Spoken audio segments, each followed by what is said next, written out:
नमस्कार मित्रों, जैसा कि आप सभी जानते हैं, हम हिंदी भाषा बोध चैनल पर हिंदी विषय की विभिन्न परीक्षाओं की तैयारी के बारे में वार्तालाप करते हैं, विषयों को उठाकर पढ़ते हैं।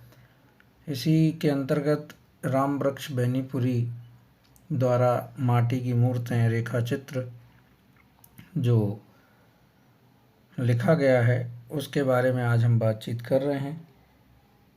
इसके अंतर्गत जो भी तथ्य हैं जो आपकी परीक्षाओं के अंतर्गत बहुत महत्वपूर्ण हैं, उन पर बातचीत करेंगे।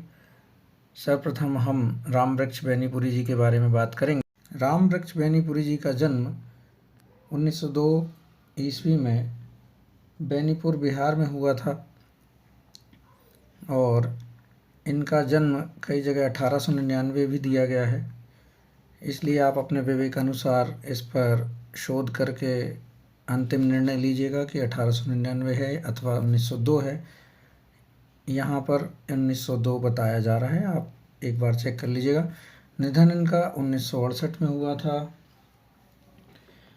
माटी की मूर्तें जो था उसका प्रकाशन आप सभी जानते हैं। माटी की मूर्तें जो प्रकाशन रहा है वो 1946 में किया गया था, जिसके अंतर्गत 1941 ईस्वी से 1945 ईस्वी के बीच लिखे गए संस्मरणात्मक रेखा चित्रों का संग्रह है। राम वृक्ष बेनीपुरी शुक्लोत्तर युग के प्रमुख कवि हैं, याद रखिएगा, शुक्लोत्तर युग। राष्ट्रभक्त कवि हैं। इन्होंने 8 वर्ष जेल में बिताए थे और असहयोग आंदोलन से प्रभावित होकर इन्होंने स्वतंत्रता आंदोलन में अपनी सहभागिता निभाई। जयप्रकाश नारायण के हजारीबाग जेल से भागने में भी इनका हाथ था। 1957 में बिहार विधानसभा के सदस्य भी चुने गए थे। 1999 में भारत सरकार द्वारा इनके सम्मान में डाक टिकट सेट जारी किया गया था, जिसका विषय था भारत का भाषाई सौहार्द। उनके सम्मान में बिहार सरकार द्वारा अखिल भारतीय राम वृक्ष बेनीपुरी पुरस्कार भी दिया जाता है उनके स्मृति में। उपन्यास है, इनकी जो कृतियां हैं इनके बारे में बात कर लीजिएगा। इनके द्वारा लिखे गए उपन्यास हैं पतितों के देश में, कैदी की पत्नी, दीदी और 7 दिन। कहानी संग्रह है चिता के फूल, शब्द चित्र संग्रह, लाल तारा, माटी की मूर्तें, गेहूं और गुलाब। माटी की मूर्तें इसलिए क्योंकि वह कहानी नुमा शब्द चित्र हैं, शब्द रेखा चित्र हैं, तो उनको कहानी संग्रह में भी गिन सकते हैं आप, लेकिन मुख्य रूप से आपको याद रखना है ये रेखा चित्र ही है। विधा इसकी अगर पूछी जाएगी तो रेखा चित्र ही है। यात्रा व्रत है, 2 रचनाएं हैं यात्रा व्रत के रूप में, पैरों में पंख बांधकर और दूसरा उड़ते चलें। नाटक इनके द्वारा बहुत सारे नाटक लिखे गए थे। अम्बपाली, सीता की माँ, संघमित्रा, सिंघल विजय, राम राज्य, गांव के देवता, नया समाज, नेत्रदान और सीता की माँ जो है एक पात्रीय नाटक था जिसे हम भाण भी कहते हैं। हरिश्चंद्र के द्वारा भी एक पात्रीय नाटक किया गया था, उसे भी याद रखिएगा, जो कि विषस्य विषमौषधम है, एक पात्रीय नाटक जो भारतेंदु जी का था। इसी प्रकार एक सीता की माँ जो है वो एक पात्रीय नाटक है, इसे भी एक भाण की कैटेगरी में श्रेणी में रखेंगे हम।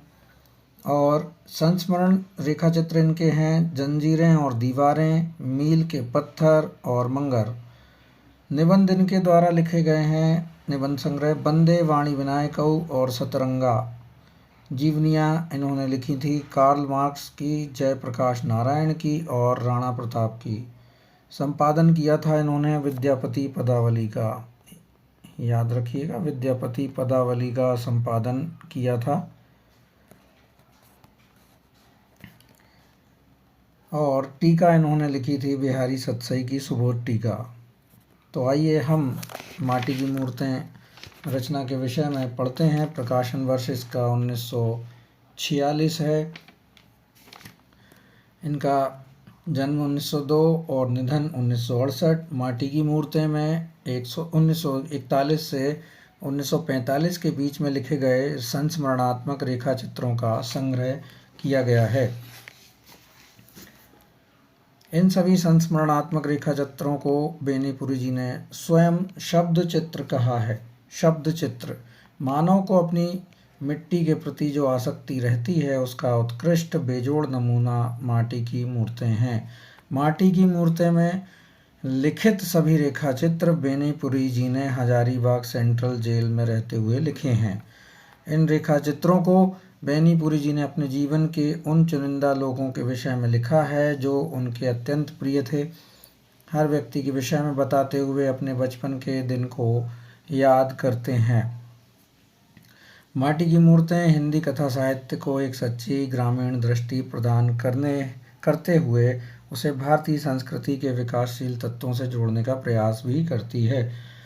इसका प्रथम प्रकाशन 1946 में हुआ। उस समय इसमें 11 रेखा चित्र संकलित थे। दूसरा प्रकाशन 1953 में हुआ। इसमें 12 रेखा चित्र हुए। रजिया रेखा चित्र दूसरे संस्करण में जोड़ा गया। माटी की मूर्तें हिंदी कथा साहित्य को एक ग्रामीण दृष्टि प्रदान कर उसे भारतीय संस्कृति के विकासशील तत्वों का जोड़ने का प्रयास करती है। तत्वों से जोड़ने का प्रयास करती है। 12 शब्द चित्र या रेखा चित्र इस प्रकार हैं। रजिया, बलदेव सिंह, सरजू भैया, मंगर, रूपा की याजी, रूपा की याजी, देव, बाल गोविंद भगत, भौजी, परमेश्वर, बैजू मामा, सुभान खां, बुधिया, इतने ये 12 शब्द चित्र हैं जिन्हें रेखा चित्र भी कहा जाता है। माटी की मूर्तें में भूमिका में लेखक का कथन है, ये मूर्तें ना तो किसी आसमानी देवता की होती हैं ना किसी अवतारी देवता की। गांव के ही किसी साधारण व्यक्ति मिट्टी के पुतले ने असाधारण लौकिक कर्म के कारण एक दिन देवत्व प्राप्त कर लिया, देवता में गिना जाने लगा। रजिया एक संस्मरणात्मक रेखा चित्र है। 1952 में यह नई धारा पत्रिका में प्रकाशित हुआ था। 1953 में यह माटी की मूर्तें में संकलित हुआ। 1959 में यह पुनः नवनीत पत्रिका में भी प्रकाशित हुआ था। रजिया एक निम्न वर्ग की चूड़ीहारिन की पुत्री है। चूड़ी बेचने के व्यवसाय में निपुणता प्राप्त कर लेती है। इस शब्द चित्र में उसकी सादगी और सरलता का चित्रण है। रजिया शब्द चित्र के प्रमुख पात्र हैं रजिया चूड़ीहारिन, हसन रजिया का पति, बेनीपुरी की मौसी, रजिया की पोती, रजिया के 3 पुत्र। अगली रचना है बलदेव सिंह, जो दूसरा नंबर का शब्द चित्र है। यह व्यक्ति प्रधान शब्द चित्र है। 1946 में यह मधुकर पत्रिका में प्रकाशित हुआ था। 1946 में ही ये माटी के मूर्तें में भी संकलित हुआ। गांव के एक पहलवान व्यक्ति का मार्मिक चित्रण है। बलदेव सिंह एक पहलवान है, जिंदा दिल, शेर मर्द, इंसाफ के पक्षधर, दीन दुखियों और पीढ़ियों के रक्षक, वचन के पक्के, ताकतवर, बच्चों का सा निरीह और माने सेवी हैं जो छल पूर्वक मौत के घाट उतार दिए जाते हैं। इसके प्रमुख पात्र हैं बलदेव सिंह, शब्द चित्रकार बेनीपुरी और बेनीपुरी के मामा जी। विधवा पुलिस सुपरिटेंडेंट मौलवी साहब बिशनपुर गांव के 2 भाई। तीसरे नंबर का शब्द चित्र है सरजू भैया। 1942 में इसका रचना काल है। यह व्यक्ति प्रधान शब्द चित्र है। सरजू भैया बेनीपुरी जी का मुंह बोला भाई भी है। वह जिंदा दिल, मिलनसार, हंसोड़ और मजाकिया है। उसके जीवन का मूल मंत्र मानव सेवा है।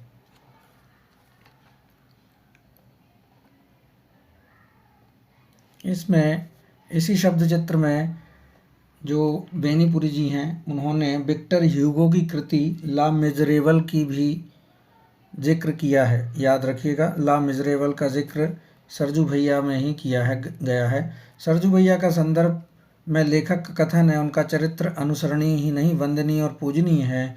जब जब मैं उन्हें देखता हूँ मेरा ज्ञानी मस्तिष्क अपने आप उनके चरणों में झुक जाता है। प्रमुख पात्र हैं सरजू भैया, बेनीपुरी, सरजू भैया के पिता महाजन, बेनीपुरी जी की मौसी, बेनीपुरी जी की पत्नी। रचना ये चौथा संस्करण है। यह मंगर है, चौथा संस्मरण जो है संस्मरणात्मक रेखा चित्र।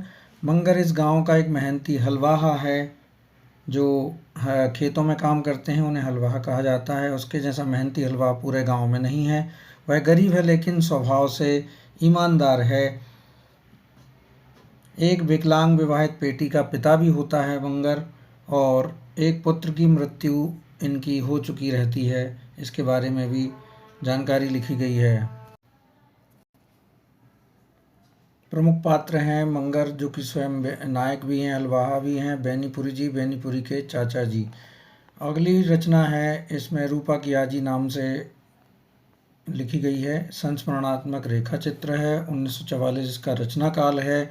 रूपा की आजी को गांव में लोग डायन समझते हैं। अंधविश्वास पूरे गांव में व्याप्त है। मां के निधन के बाद रूपा की आजी उसे पालती है।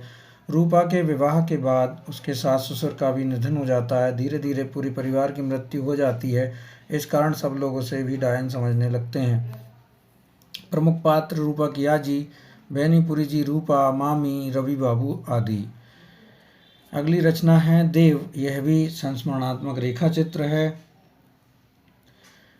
देव आरंभ में एक साहसी, निर्भीक और सत्यवादी बालक के रूप में चित्रित हुआ है। बाद में अपने थाने के क्षेत्र का एक छात्र नेता बन जाता है तथा पुलिस के अत्याचारों का शिकार हो जाता है। इसमें देव के माध्यम से मानवीयता एवं पुलिस के अत्याचारों का चित्रण किया है। देव उनके बचपन का मित्र है। बड़े से बड़े दर्द में भी न रोने वाला व्यक्ति है। अमरूद के पेड़ से गिरने के कारण उनका हाथ टूट जाता है। गांव में खराब चाल चलन के लिए बदनाम भी हो जाता है। लेखक की सलाह पर खादी पहनने लगता है। बाद में क्रांतिकारी हो जाता है। मुख्य पात्र हैं देव, तपेसर, भाई, कुनकुन, दरोगा और इंस्पेक्टर। अगली रचना है बाल गोविंद भगत। यह भी संस्मरणात्मक रेखा चित्र ही है।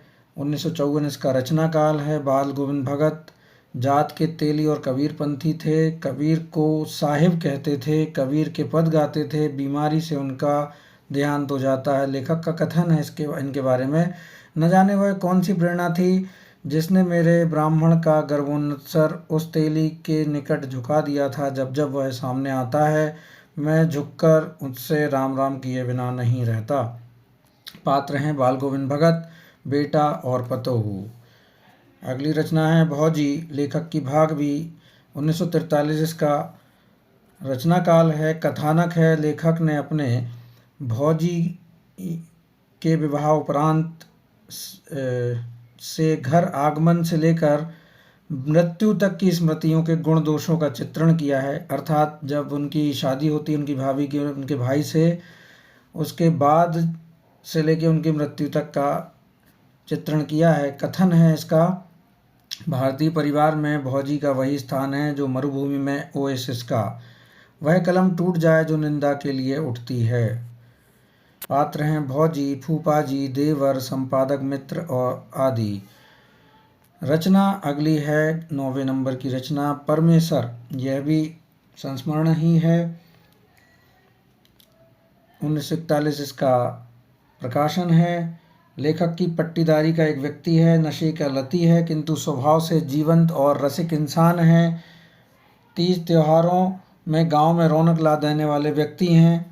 होली पर ढपली लेकर पूरे गांव में बजाते थे। दशहरे पर ओझा का खेल करवाते थे और दीपावली में होलिका का दहन का प्रबंध करते थे। परमेश्वर के रूप में एक आवारा और फिजूल खर्ची व्यक्ति का चित्रण है। आवारागर्दी की आग ऐसी जो खुद को जलाती थी किंतु दूसरों को रोशनी और गर्मी देती थी। परमेश्वर अतिसार रोग से ग्रसित थे। पात्र हैं परमेश्वर, परमेश्वर की मंडली, परमेश्वर की पत्नी, चाचा जी, ओझा और श्री राम। अगली रचना है बैजू मामा उसका रचना काल है 1944। जेल में रहने के आदी थे, छोटी छोटी चोरी करते थे, 30 साल तक पटना जेल में रहे। जेल के पुए उन्हें प्रिय थे। बैजू मामा एक अजीब चोर था, वह बारी बारी चोरी कर के कारण जेल जाता था। 30 वर्षों तक की सजा भुगत चुका था। लेखक से उसकी मुलाकात जेल में ही हुई थी। पात्र हैं बैजू मामा, जेलर, जज साहब, मेट और जमादार। अगली रचना है सुभान खां 1942। इसका रचना काल है। सुभान खां राजमिस्त्री कारीगर थे। विनम्रता, ईमानदारी, वात्सल्य आदि गुणों से इनमें युक्त थे। उनमें हिंदू मुस्लिम एकता की चाहत भी थी। मैं मुसलमान हूँ, कथन है मैं मुसलमान हूँ, कभी अल्लाह को नहीं भूला हूँ। मैं मुसलमान की हैसियत से कहता हूँ, मैं गाय की कुर्बानी ना होने दूंगा, ना होने दूंगा। यह सुभान खां ने बोला है। सुभान खां नायक रहते हैं इसमें पात्र के रूप में। यजींद्र और यजीद होगा, यजींद्र नहीं है, ये यजीद है। यजीद मुसलमानी नाम है, उर्दू नाम है। हजरत हुसैन बेनीपुरी के मामा जी। रचना अंतिम है बुधिया, 12वां संस्मरण है बुधिया। उसका रचना काल है 1943।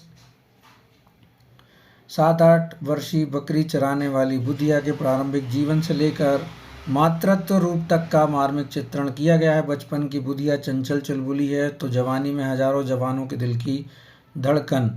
लेखक बुधिया के बारे में कहते हैं, वृंदावन में एक गोपाल और 1000 गोपियां थी। यहाँ एक गोपी और 1000 गोपाल हैं। अधेड़ उम्र में फटे हुए कपड़े, चोली का नाम नहीं, बिखरे बाल, चेहरे पर झुर्रियाँ, सूखा हुआ चेहरा दिखाई देता है। फिर भी अपने बच्चों पर मातृत्व को लेकर लेखक उसका वंदन करते हैं। लेखक जब किशोर था तब बुधिया 7-8 वर्ष की रही होगी। अत्यंत चंचल और शरारती। लेखक कई सालों बाद बुधिया से मिलता है तो उसकी स्थिति देखकर दंग रह जाता है, जैसे यहाँ पर उन्होंने स्थिति बताई है। बुधिया की शादी भी हो चुकी है। जगदीश उसका पति है। बुधिया का पति जगदीश रहता है, याद रखिएगा, जगदीश। उसके 3 बच्चे हैं और वो गर्भवती भी है। तो इस प्रकार यहाँ तक हमारा रेखा चित्र माटी की मूर्तें हुआ है, जो आपको आशा है सहायता देगा आपकी परीक्षा की तैयारी में। तो ऐसे ही पढ़ते रहिए और हमें सपोर्ट करते रहिए। अगर अच्छा लगे यह वीडियो तो आप हमें लाइक और सब्सक्राइब कर सकते हैं, शेयर भी कर सकते हैं। धन्यवाद। अगले वीडियो को प्रस्तुत जल्द ही करेंगे।